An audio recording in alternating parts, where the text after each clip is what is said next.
Hello and what is going on today, guys? Tomcat here and welcome back to the Crew 2 beta. Now we're going to be talking about drifting this time, and it's going to be really fun because it's going to be a little bit of a drift tutorial. I'm going to be showing you guys how to get accustomed to the drift physics in this game and what I do personally to help make the drifts a little bit smoother and kind of develop from maybe just kind of flinging the car around to actually being able to control your slides. Now we're using a completely stock, like as it comes, drift spec FDRX7. So if you go down to the dealership and you buy this particular car, that is exactly the way we are using it right here. I've made absolutely zero changes. So if you've gone down and bought this car, and this will work, like these techniques will work for any car, but this particular car is exactly as you would buy it. Now, in terms of location, I'll show you exactly where we are. We're out here, as you can see, I've been doing a little bit of drifting around the roundabout already, but we're out here towards LA. And you can see we're kind of close to the Street Racing HQ, kind of close to the airport.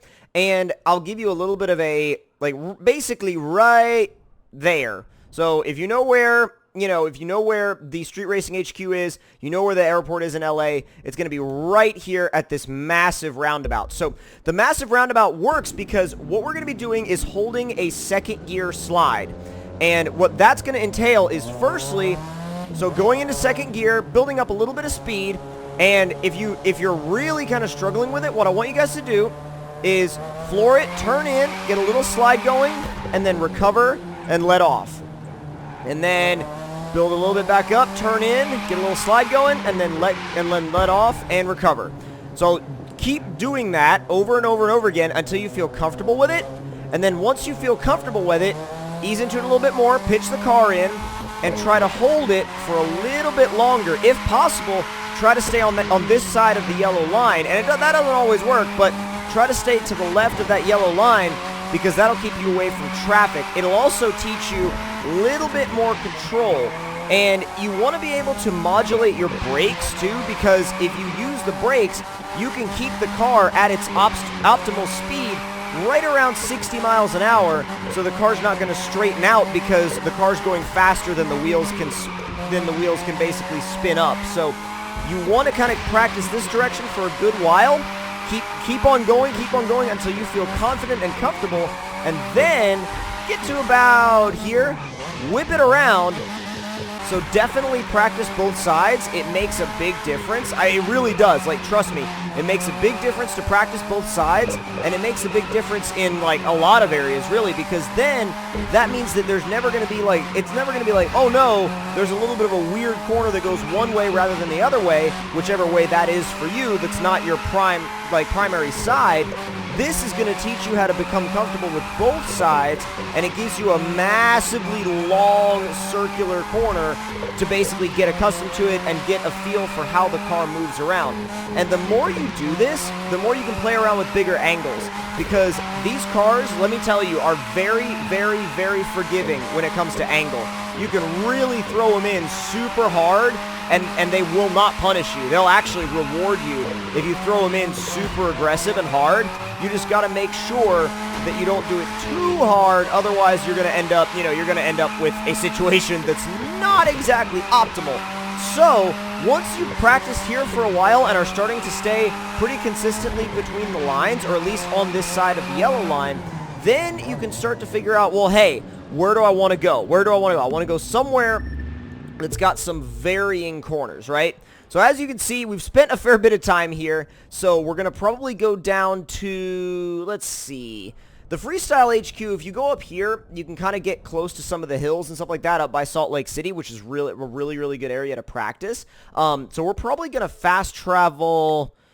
We'll travel there, and I know it's kind of we're going to be on dirt, but you can back up, turn around, do that kind of stuff. And I actually haven't explored too much in the beta, so I don't have as many areas unlocked as I would prefer.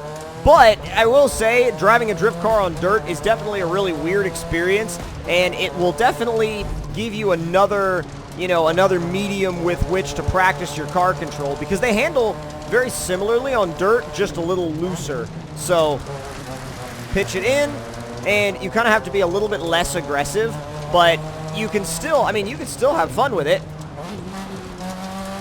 And the brakes, it's not brake to drift necessarily like you would get in Need for Speed. It's more like an actual like weight transfer drift, because as you brake, you can kind of see and feel it transferring weight to the front of the car, which is actually really cool considering the fact that this is not a simulator by any means. Oh, we screwed that up completely. But yeah, this is not a simulator by any means, so I wouldn't really expect them to even, you know, include like weight transfer that much even visually, but you can actually use the brakes to load up the front tires and get the rear to come around, especially on dirt, without even like throttling down that much with these drift cars anyway. So definitely, if you want to practice on dirt, feel free to practice on dirt, because I mean, honestly, I think it's a good way to practice. So let's get out on this paved. Woo, okay. Not really dealing with any lanes or anything here, so this is going to be interesting.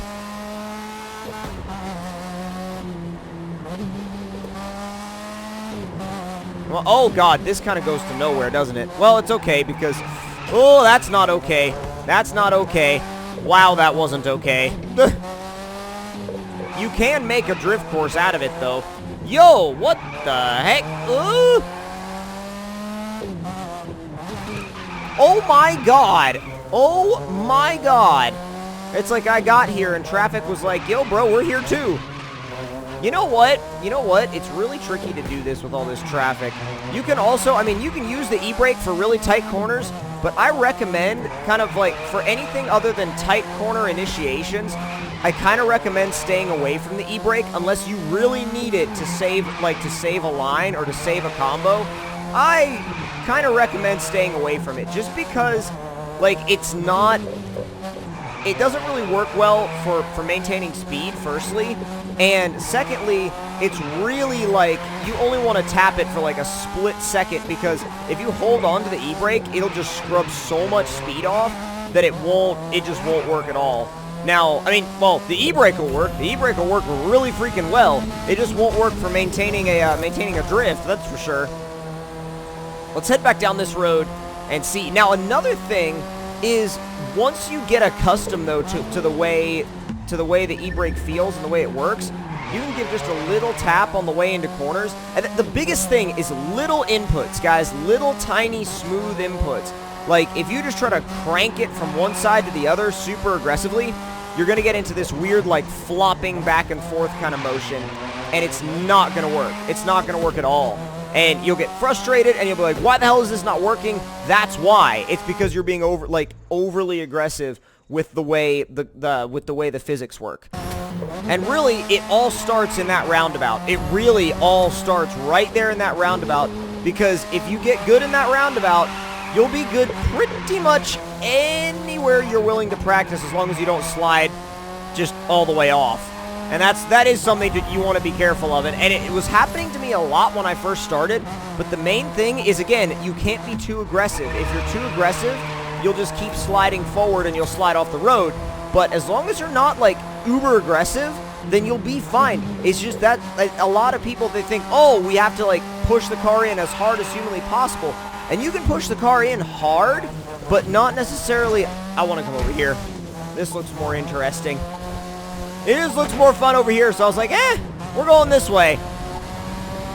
But yeah, like I said, the main thing is being smooth. I mean, this game really rewards smoothness, and it rewards smoothness to like a large degree. Because if you're smooth with your inputs and smooth with your drifts, you'll be able to link stuff together, stuff will flow nicely. If you're choppy, it'll just feel terrible. You just want to kind of, you can also get out here on the highway too and just let the car smoothly kind of ease its way back and forth.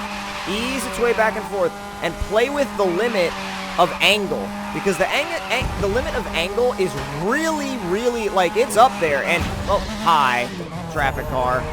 Traffic cars love just appearing in random places. But no, like, the actual, like, limit of angle is really high, and so you can play around with it a lot. And it's nice because you can really just keep it going and keep it going and keep it going and not really run into any issues as long as you don't overcook it. But the thing is, it takes a lot to overcook. I mean, it really takes a crap ton to overcook. Oh god, we got a ton of traffic here. Oh, what? That's solid? Holy crap! I did not realize that was solid. I've never run into that thing before. That, I was like, oh, that looks breakable to me. There's just certain things in this game that look like they're breakable that aren't.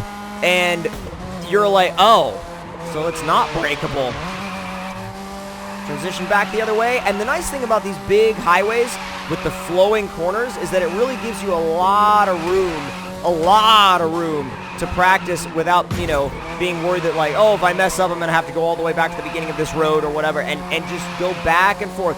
Transition, transition, transition, and just keep that momentum going. It's all about the momentum. All about the momentum.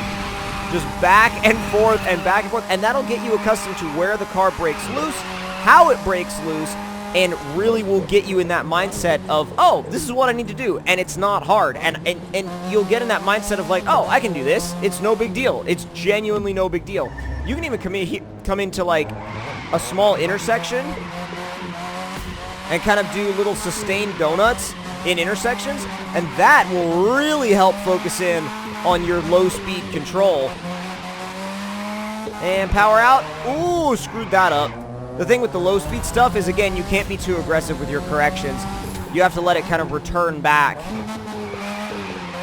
I'll see if I can do a better job of demonstrating that. So you kind of want to, like I said, let it return back without really trying to force correct it, which if you do that, like I said, it's going to be like, oh, that's way too aggressive and it doesn't like it. But regardless, that's kind of a basic rundown of how drifting in the Crew 2 works, how drift physics in the Crew 2 work.